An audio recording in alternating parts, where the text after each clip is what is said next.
Hey everyone, and welcome back to another industry report. So, id Software have broken the silence on the Doom Eternal OST controversy, and it turns out there very much are two sides to this story.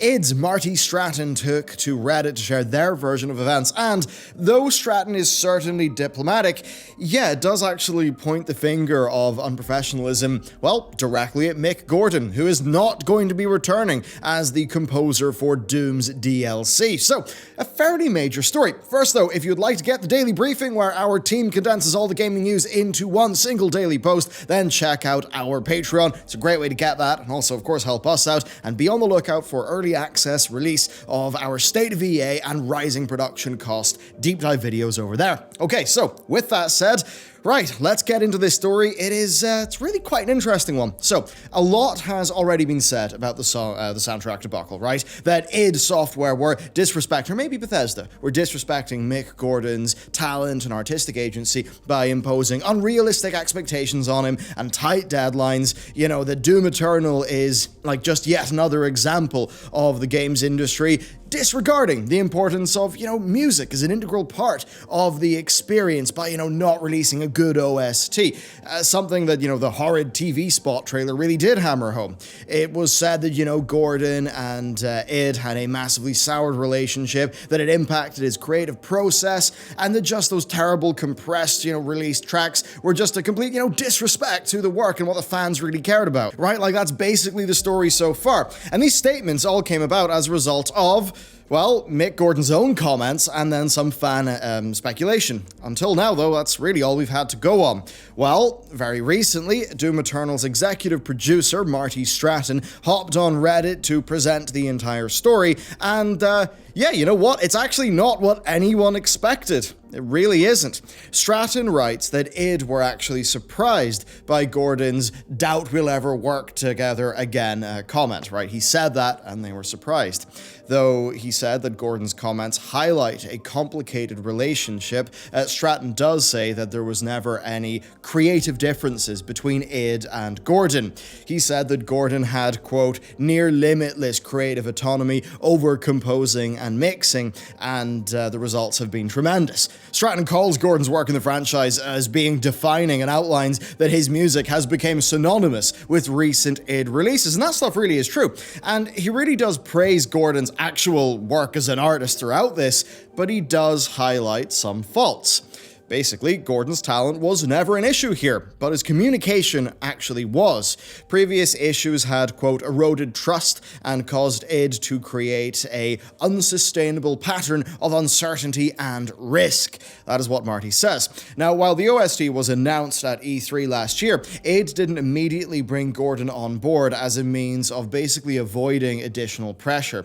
Instead, an agreement was actually reached in January for Gordon to deliver the OST by early March, so we had a few months to work on that. Now, the terms of the deal were similar to Doom 2016. Gordon was required to provide them a minimum of 12 tracks with a bonus payment for on-time delivery. Past those things, though, Stratton did say that Gordon had complete creative control over whatever he wanted to deliver.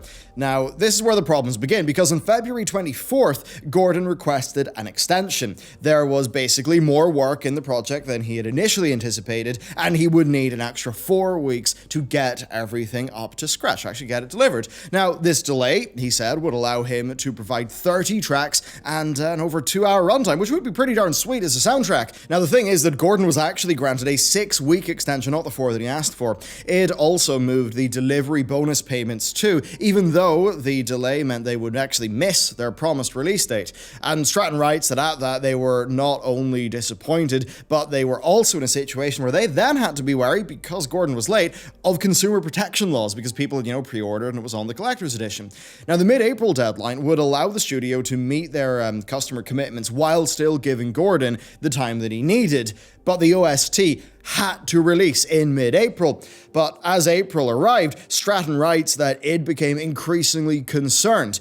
Stratton personally asked Chad Mossholder, id's audio design lead, to work on an id version of the soundtrack as a backup plan. Now, the thing is, Mossholder actually didn't have access to the source material, just, quote, pre-mixed and pre-compressed fragments that Gordon had provided for the game. Now, that's actually what explains the clip dynamic range and all of those problems in the actual soundtrack release that we got. So yes, it basically seems that Chad was left working with bad assets, not the originals, because Gordon hadn't given them those originals. Now, Stratton emailed Gordon in early April to reiterate the importance of them hitting this deadline. Now, in this exchange, Gordon was informed of the backup tracks, but Stratton emphasized that id's expectations and preference was to release what he, Gordon, delivered.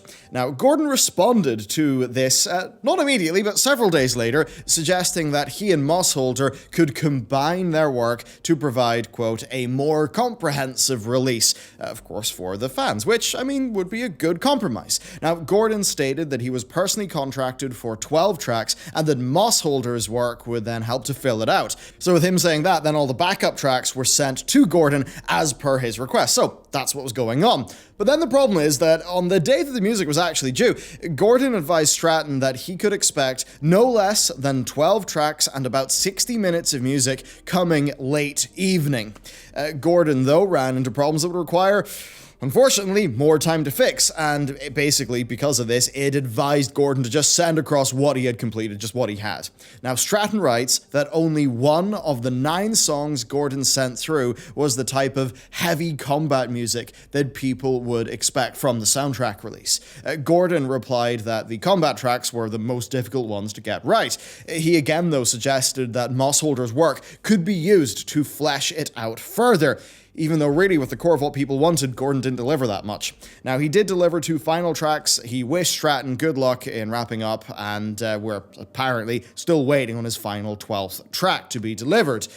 That's not good. The OST released on April 19th, and soon after, fans obviously, noted the issues. Gordon's comments then, of course, did little to help. He did fan the flames there. Now, Stratton writes that Gordon's attempts to distance himself from the realities and truths, that's in his words, led to, quote, unnecessary speculation and judgment, which certainly did happen, as well as, attacking an id employee who simply stepped up to do the job. Now, Gordon has admitted that the attacks on Mossholder are distressing, but has done, done nothing to change the conversation. So, yeah, even though a lot of this seems to fall on Gordon, he's not actually done anything to try to correct the record publicly. And I suppose it's really id, getting all of that flack that they would think is unfair that's led Marty to make this post. Now, after several attempts, Stratton was actually able to get in contact with Gordon, who was, quote, surprised by the scope of what was released, but the plan to collaborate on the full release, that was his idea. And he also said that he was not happy with some of id's edits to the track. Now, Stratton actually writes that he understands that stuff from an artist's point of view, and that, in his opinion, is what prompted Gordon to distance himself from the project, right? Because I guess Gordon would have seen that as an affront to his original work. But nonetheless, id did not stand in the way of Gordon delivering his commitments within the time frame that he agreed to, and then was extended with even his on-time delivery bonus being extended with a timeline, which is a good deal. So, I mean, it is just a bit wild on his part. Finally, then, Gordon supposedly expressed concern that Mossholder had been given a co-composer's credit. But the thing is, that's not actually true, because Gordon is listed as the sole composer and sole album artist. On the id tracks, Mossholder is listed as a contributing artist, which is what he was. So to do otherwise, would have been misleading. Now, Marty Stratton then goes on to wrap up his post by saying that he is as disappointed as anyone that we're at this point. He commended Gordon's talent, but he confirmed that id will not be working with Gordon on Doom Eternal's in production DLC. And that's basically an end to this story. All in all, it is important that Stratton actually shared his complete view of what happened, as, Gordon's reputation, right? That meant that his account was accepted as the truth by people, especially because it was Bethesda, right? People immediately jumped to blaming the business here. Assuming wrongdoing, on Bethesda's part, maybe less so id's, but on Bethesda's, that does make sense to a lot of people, that's for sure, given their track record, but It just doesn't seem to have been the case this time round, right? Allegations that id were attempting to take creative control of the project, they do appear to be unfounded unless Gordon can provide some sort of response or, counter evidence to this stuff. Gordon supposedly was given every opportunity and incentive to deliver something that he was happy with and in a time frame that suited him. That on-time bonus payment, that was even moved to coincide with the new deadline. That is a very good thing for the company to do. And I mean, yeah, it's wild. Stratton did confirm he'll also still be compensated for all that stuff. So it's a bit insane. Gordon was, he was definitely brought onto the OST project a bit late, though accommodations were made. The scope may have been too great, but, that was an idea that was floated by him, right? There's nothing to say that the OST could not have just consisted of the 12 tracks he was originally contracted for, though of course, the reason for that extension was to get Gordon, for Gordon to be able to deliver the 30 tracks he said he could deliver. So maybe perfectionism got the better of him, right? And maybe it's just the case that the industry can't wait around forever, though there could be some other things there. Now, the initial response to this story, it was certainly an interesting one, with many, I think we now suspect falsely, blaming Bethesda, right? Thinking it was just some marketing pushing it out quickly. It was the obvious thing, I think, after how catastrophic a lot of just Bethesda stuff tends to be, but as it turns out, we may have all just jumped the gun a little bit. As for assuming that Mick could do no wrong, I mean, yeah, it is worth keeping all possibilities in mind when we talk about things like this, and I think there certainly is a lesson there for all of us. In the end, it's kind of a surprise that we've got no OST at all, given how all of this panned out. Id seemed to have done their best to provide a viable end product using limited resources, not having the original stuff from Gordon. It is disappointing that collab with Gordon is over, right, because that made some incredible material, but the relationship appears to have been challenging, and I dare say that id are not actually in the wrong for breaking off that relationship. At the end of the day, Gordon's metal's great. There's a lot of other people who can do stuff. Maybe the next Doom game will still have that great metal soundtrack that we all want. But, at the end of the day, you can make good music, but being a professional musician sometimes, that is just about the nuts and bolts of getting the stuff that you say you'll do, getting that done on time. At the end of the day, I think about it like my dad was in the conservatory business,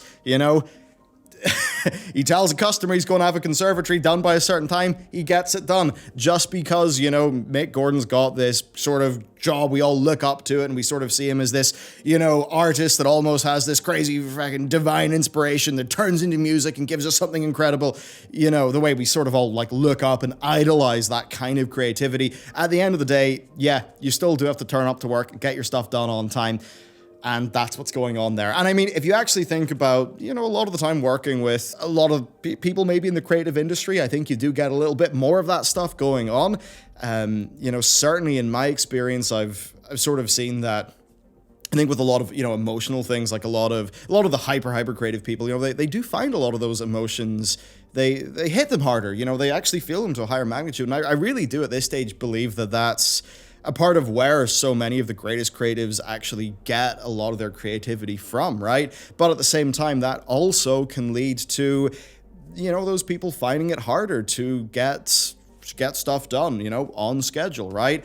I think there's maybe a higher propensity for, you could say depression, you could, I don't want to speculate on anything going on in Gordon's life, but, it certainly is the case that, there could have been something there, right? And that's sort of what I'm trying to say here. Yes, this could have been Gordon just being unprofessional, having a bunch of money, not taking his job seriously. Could have been that. Or maybe it could have been that, Gordon was having his own private struggles, right? A lot of people do have that, especially in creative industries. And, maybe that's just led to him not being able to work, not to have, maybe just he was trying to mix these tracks.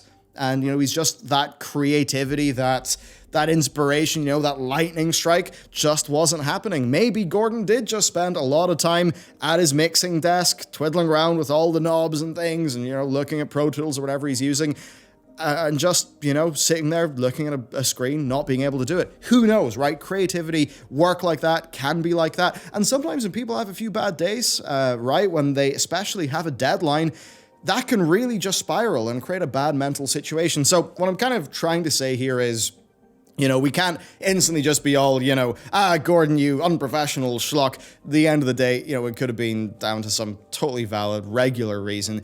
I think this is more just a way of me saying that a lot of these situations can be a little bit more complicated when you actually dive into them. So what maybe seemed one way to Marty Stratton and the team at id, maybe was different from Gordon's perspective, right? So I would like to hear maybe, Gordon's response to this, why he sort of thought he would have been able to do that work, but ended up not being able to do it. I think if he maybe said those things, that would help to clear things up, get people understanding things a little bit more.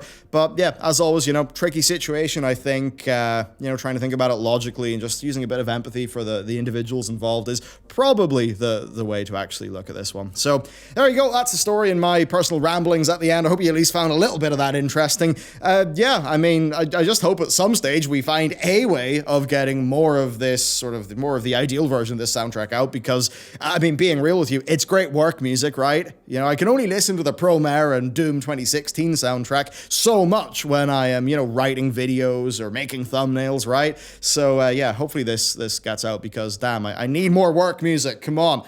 Okay, there'll be another video, maybe up today, maybe not. I've kind of shot my back a little bit, so I'm a little bit slow. But anyway, there'll be a lot of content on the channel soon. Thank you very much for watching this video. Let me know what you think.